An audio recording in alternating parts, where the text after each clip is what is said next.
I think anybody who is not well is not alive. अगर हम जिंदा हैं लेकिन जी नहीं रहे ठीक से तो वो जिंदगी नहीं है. Physical health is more of body. Inner bliss, feeling happy is more of your emotions connecting mind through soul. So mental health and physical health go hand in hand. So दोनों का एक पहिए की तरह आगे पीछे साथ में चलना बहुत जरूरी है. पर हमें एज अ वुमन उनको पता कैसे चलेगा कि there is hormonal imbalance in the body है कि ये स्ट्रेसफुल भागा दौड़ी वाली लाइफ में आप फैमिली करियर ये सब कैसे मैनेज करें. भारतीय सुपर वुमन में आपका स्वागत है. यह चैनल खास तौर पर भारतीय महिलाओं को सशक्त बनाने के लिए है. हम उन महिलाओं की कहानियां साझा करते हैं जो अलग अलग क्षेत्रों में सक्सेसफुल है, बदलाव ला रही है और दूसरों के लिए मिसाल भी बन रही है. हमारा उद्देश्य है महिलाओं को प्रेरित करना और उनकी कहानियों के जरिए उन्हें सशक्त बनाना. चाहे वो रुकावटों को पार कर रही है, अपने काम में सबसे आगे है या समाज में बदलाव ला रही है, ये महिलाएं असली भारतीय सुपर विमेन है. इस प्रेरणादायक सफर में हमारे साथ जुड़े आज doctor Sonia Chandani. She is MD DGO FCPS from Mumbai Maternity and Surgical Hospital. She has bagged 13 gold medal. She has also been involved in various social welfare and programs to touch millions of lives. Welcome, Dr. Sonia ma'am. We would like to ask you, what does overall wellness mean for women? Amazing question. Thank you so much for having me here for Bharatiya Superwoman. It's a great idea indeed to think of wellness of women. I think anybody who is not well is not alive. अगर हम जिंदा हैं लेकिन जी नहीं रहे ठीक से तो वो जिंदगी नहीं है. तो सच्ची जिंदगी यानी wellness. If you don't feel well, then you're not alive. So that is what wellness means to me. Thank you, ma'am. Can you tell us how our mental and physical health are interconnected? See, there is a body and there is a soul. If you feel happy, your soul feels blissful. And if you feel energetic, that means your physical health is good. These two are very much aligned together through our mind. So it is body, mind, and soul, which is the overall health. Physical health is more of body. Inner bliss, feeling happy, is more of your emotions connecting mind through soul.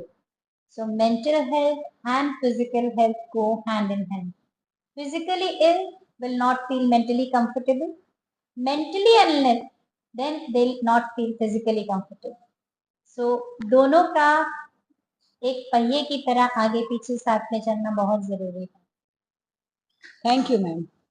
Can you tell us something about which are some common physical health concerns which we should keep in mind for women? Specially being females हमारे hormonal system का हमें बहुत ज़्यादा ध्यान रखना चाहिए.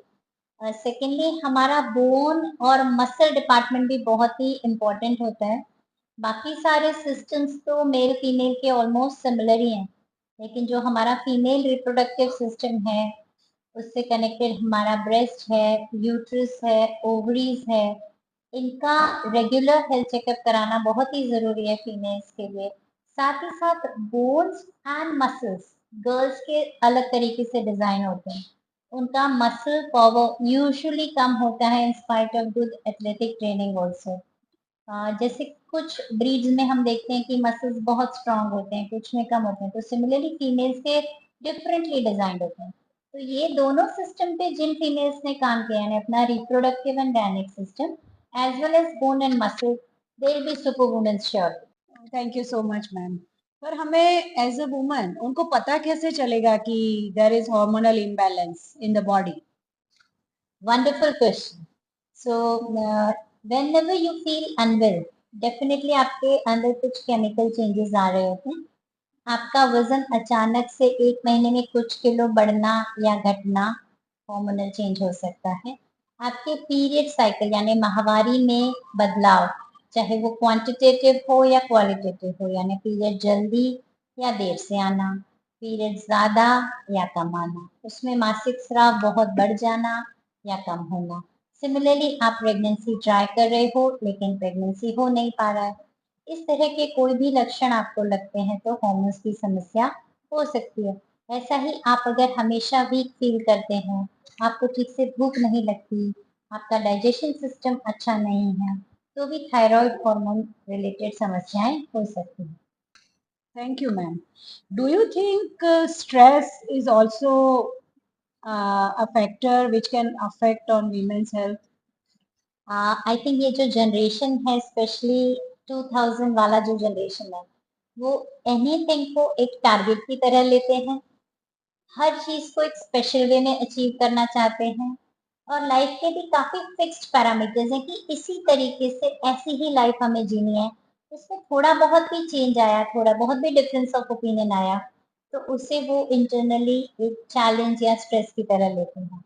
और ये जनरेशन के लिए हर सिचुएशन तो आपके मन मुताबिक हो नहीं सकती, तो अनचाही सिचुएशन हमेशा स्ट्रेस क्रिएट करती है, और स्ट्रेस सबकी जिंदगी में इसी कारण बहुत बढ़ते जा रहे हैं। जो पहले चीजें लोग नॉर्मल माना करते थे, जैसे टेम्परेचर का बढ़ना या घटना, अब तो हम एसी रूम्स में रहते हैं, लेकिन फिर भी घर से बाहर जाने पर टेम्परेचर का काफी बढ़ना या घटना हमें स्ट्रेस देने लगा। तो स्ट्रेस तो हमें लेने की आदत हो गई है, और इस कंटिन्यूअस स्ट्रेस को लेने से हमारे ब्रेन और माइंड में कंटिन्यूअस केमिकल चेंजेस आ रहे हैं, जो हमारे पूरे फिजिकल सिस्टम के लिए बहुत ही हानिकारक Okay, wonderful answer, मैम। एक चीज है कि आजकल की भागा दौड़ी की जिंदगी में फिजिकल हेल्थ मेंटेन करने के लिए महिलाएं अपना work, family and self care, ये तीनों चीज कैसे बैलेंस कर सकते हैं? जब आप दिन की शुरुआत करते हो, उसके पहले से आपको अपने दिन की प्रायोरिटीज पता होनी चाहिए, और उसके लिए खुद का न्यूट्रिशन और खुद की फिटनेस पे सुबह उठते ही पहले ध्यान देना चाहिए। अगर आपका खुद का न्यूट्रिशन और बॉडी का फील बहुत एनर्जेटिक और अच्छा है, तो आप कोई भी टास्क अचीव कर सकते हो। आपको चैलेंजेस आएंगे भी तो आप इजीली अकम्प्लिश कर पाओगे। रेगुलर हेल्थ चेकअप जरूर कराएं। अपना गायनेक चेकअप भी साल में 2 बार कम से कम जरूर कराएं। और वर्क पहले भी था, शायद आज की लाइफ से ज्यादा था। अब हम बहुत आराम वाली जिंदगी जी रहे हैं, लेकिन खुद ही मोबाइल के द्वारा, स्क्रीन्स के द्वारा, अपनी कम्युनिटी ग्रुप्स के द्वारा अनवांटेड स्ट्रेस को इनवाइट कर रहे हैं। तो प्रायोरिटीज सेट कर लें, चाहे वो सोशल हो, प्रोफेशनल हो, पर्सनल हो, या फाइनेंशियल हो, या फैमिली हो। ये 5 स्फीयर्स में अगर आपने अपनी प्रायोरिटीज और टारगेट सेट कर लिए, तो एक दिन एक ही डिपार्टमेंट को ज्यादा तवज्जो दें। आप सेम डे सेम टाइम सब चीजें एक साथ नहीं कर सकते, वो शायद मोदी जी ही कर सकते हैं, और उनकी भी एक बहुत बड़ी टीम है। If you want to be Modi of your house, you want to be lady of your house, you have to understand prioritizing, devoting time with compartmentalisation, मतलब जब आप जहाँ हो वहाँ फुल्ली हो। आप हो एक जगह, सोच दूसरी जगह के बारे में रहे हो, और टारगेट तीसरी जगह को कर रहे हो, ऐसा नहीं होने वाला। when you with your partner, you're with your partner. When you're with your kids, you're with your kids. When you are on your job, you're on your job. And when you're with yourself, you're only with yourself. Me time is very important. Thank you so much. I think some question would like to ask from audience also. How can social support impact on mental health? It's very important. Suppose मेरी कोई YouTube video गई, उसको millions of likes आज मिले, और next time मेरी YouTube video मैंने उससे भी ज्यादा एफर्ट के साथ बनाई, लेकिन उसको उतने लाइक्स नहीं मिले, तो मैं वरी करने लगती हूँ कि शायद मेरा सोशल सपोर्ट कम हो रहा है। But that's a virtual thing. मैंने उसमें ज्यादा एफर्ट डाला, मैंने अच्छा फील किया, that should matter to me. It is my journey, so it is very very important that how I feel. Social support is important at important points of time in life.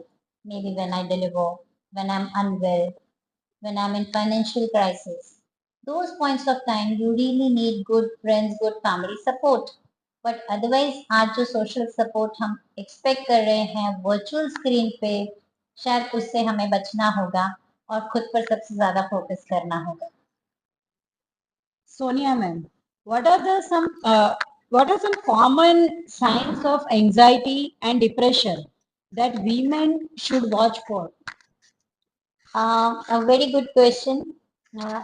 आजकल जितने भी ladies मेरे पास मुझे consult करने के लिए आते हैं, मैं देखती हूँ अक्सर वो काफी परेशान हो रहे होते हैं. उनका हार्ट रेट काफी ज्यादा होता है. उन्हें खुद को भी मालूम नहीं होता कि उन्हें क्या चीज परेशान कर रही है. They are unaware of the truth, खुद के बारे में भी और अपने आसपास के बारे में भी. Knowing self will cause less of stress, less of anxiety. And not knowing yourself, आप खुद को जान ही नहीं पा रहे हो तो आप हमेशा एंशियस परेशानी रहोगे. और अगर आप हर चीज को केवल टारगेट करते हो और कुछ अचीव करने की फिराक नहीं रहते हो, तो डेफिनेटली जब वो नहीं होगा तो आपको डिप्रेस्ड फील होगा, आपको अच्छा नहीं लगेगा. और कई बार आप सेल्फ को क्वेश्चन भी करने लगोगे, आपका सेल्फ एस्टीम धीरे धीरे लो हो जाएगा. अगर आपके सराउंडिंग्स में लोग आपको अप्रिशिएट नहीं करते, अपलॉड नहीं करते, आप एनी टाइम डिप्रेस्ड ही फील करते हो. आपका छोटा-सा भी अचीवमेंट अगर आपके फैमिली मेंबर्स अपलॉड करते हैं कि आज आपने ये बहुत अच्छा किया, ये बहुत अच्छा बनाया, can keep you motivated, keep you going. But अगर आपके स्पाउस या आपके फैमिली मेंबर्स हर बार आपकी हर चीज़ को क्वेश्चन ही करते हैं, आपको एक सपोर्ट सिस्टम जो चाहिए वो नहीं मिल पाता है, तो डेफिनेटली आप हर टाइम एंग्शियस और डिप्रेस्ड फील करेंगे. Because life is full of social connections. आप कहीं पर भी हैं, आप लोगों के साथ हैं. और उनका रिस्पॉन्स आपके लिए कैसा है उस पर ही डिपेंड करता है कि आप एंग्शियस हो रहे हो या डिप्रेस्ड हो रहे हो. So keep good company. If you are in a family, start knowing your people कि वो ऐसे ही बोलने वाले हैं और उससे आपको फर्क नहीं पड़ना चाहिए. The moment you start understanding कि मैंने कितना भी अच्छा बनाया लेकिन रिस्पॉन्स यही आने वाला है कि कैसे बनाया है, तो आप उसे उस फीडबैक को अपने तरीके से समझ लें, बजाय इसके कि आप उसको एक चैलेंज माने और डिप्रेस्ड फील करें. अनचाही चीजें ही होने वाली हैं दोस्त, और उसी से आप इम्प्रूव कर पाओगे. अगर आपकी मनचाही चीजें ही होती रही तो इम्प्रूवमेंट की गुंजाइश ही कहाँ रहेगी. So every new thing, every unwanted thing, every unfavorable situation we have to learn because life is a journey. Second thing is, anxiety के लिए बहुत ही अच्छा मंत्र मैंने ढूंढा है कि every 1 hour I see my breath. If that breath is stable, then I'm comfortable. If that breath is changing, feeling very low or very high when I'm angry and very low when I'm depressed. So if you can see your breath and not control it, but just observe your breath. सो या आप anxious हो, angry हो या depressed हो, आप खुद ही जान लोगे और जानने के बाद वो खुद ब खुद नॉर्मल हो जाएगा. So if you can practice 9 AM to 9 PM, put an alarm and observe क्या कर रहे हो. इतना बहुत है. और आधा ग्लास पानी पी लो. उसके बाद डेफिनेटली कुछ देर में आपको वॉइड करने जाना ही पड़ेगा, तो मेंटल फिजिकल सारा डिटॉक्स हो जाएगा. एंग्जाइटी और डिप्रेशन खुद ही गुम हो जाएंगे. So we have Mrs. Nehal with us from the university, and she's got around 15 embryologists of the town with her. It's an honor to have you here, ma'am. Thank you. And on our channel, Bharatiya Superwoman, we are applauding the day because you are here with us today. So I'll hand it over to Sonal ji for further interaction. Thank you. Dr. Nehal from Sarvajanik University. We welcome you in this channel. Thank you. हम ये जानना चाहते हैं कि ये stressful भागा-दौड़ी वाली life में आप फैमिली, करियर ये सब कैसे मैनेज करते हैं? ओके सो मैं मेडिटेशन करती हूँ और मैं पॉज़ में बिलीव करती हूँ. सो क्योंकि बहुत हेक्टिक दिन हो जाता है, तो बहुत टाइम नहीं मिलता है, पर 2-3 चीज़ें मैं नॉर्मली फ़ॉलो करती हूँ. जैसे वॉकिंग करना, सो एटलीस्ट कुछ नहीं तो 10-15 मिनट वॉकिंग हो जाए, वो मेरा एक ट्राई रहता है पूरे दिन में. एक कमिटमेंट है कि वॉक कर लो। और बीच-बीच में काम के दौरान छोटा-सा पॉज़ 30 सेकंड या 1 मिनट वाला। So you come back to your inner self and I think that really helps. So ये मैंने टेक्निकली सीखा है कि वो बार-बार प्रैक्टिस से ही आता है, पर बीच-बीच में आप थोड़ा पॉज़ ले लेंगे तो that also centres you within. Plus उससे आपको एक थकान से मैनेज करने का चांस मिल जाता है, सोचने का चांस मिल जाता है, आप एक ठहराव महसूस करते हैं, तो फिर उसके बाद आप वापस काम कर सकते हैं। तो ये एक मैं फ़ॉलो करती हूँ and I don't compromise sleep. So कुछ भी हो जाए सोना है टाइम से और जितना ज़रूरी है उतना सोना है। So I don't compromise sleep. So I think small addition helps keep you continue healthy life. Social media हमारी लाइफ को कैसे अफेक्ट करता है? आई थिंक बहुत अफ़ेक्ट करता है। मैं भी इसका सफ़र हो चुकी हूँ। Lot of social media utility क्योंकि मैं अपने इंस्टीट्यूट का भी प्रमोशनल एस्पेक्ट हैंडल करती थी। पर उसमें हमें we have to manage, we can't avoid now. We are moving towards technology, तो ये बढ़ने वाला है, कम नहीं होगा। पर इसको भी हमें एक सोशल मीडिया हाइजीन मेंटेन करना चाहिए। जैसे खाने के टाइम पे I don't use phone. I avoid television, avoid social media interaction। वैसे जो जितने भी टाइम खाना खा रहे हैं मत यूज़ कीजिए, तो वो इतना थोड़ा कम हो जाता है। सोने से 1 घंटे पहले डोंट यूज़ योर फ़ोन। तो ये छोटा-छोटा मैं फ़ॉलो करती हूँ, तो उससे काफ़ी इश्यूज़ कम हो जाते हैं। I don't start my internet before 8 o'clock in the morning. तो कई लोग उठते ही फ़ोन चालू कर देते हैं, तो I think that can be avoided. 2-3 घंटा आप बाद में भी देख सकते हैं, वो तो व्हाट्सएप तो आते ही रहेंगे। तो इसे फ़ॉलो करेंगे तो शायद वो एडिक्शन नहीं होगा, स्पेशली सोने के टाइम पे। बिकॉज़ सोने के टाइम पे काफ़ी लोग वो देखते हैं, फिर उसमें वो जो चेक पॉइंट स्लीप का होता है, वो चला जाता है। उनको भी नहीं पता चलता है, नींद आ रही है, पर वो देखने में बिज़ी है। तो दैट रियली अफेक्ट्स हेल्थ, तो I think that should be avoided. और अब तो phones have become very social media friendly in the way कि लाइट आप चेंज कर सकते हैं, डार्क स्क्रीन कर सकते हैं, नोटिफ़िकेशंस आप ड्रॉप कर सकते हैं। तो ये सब चीज़ें अगर फ़ॉलो करें तो it can be managed. Thank you so much, Nehal ma'am. Thank you. Thank you so much, Dr. Sonia. It is a wonderful meeting you. Thank you so much. You were an amazing host, Sonal. Thank Thank you. you.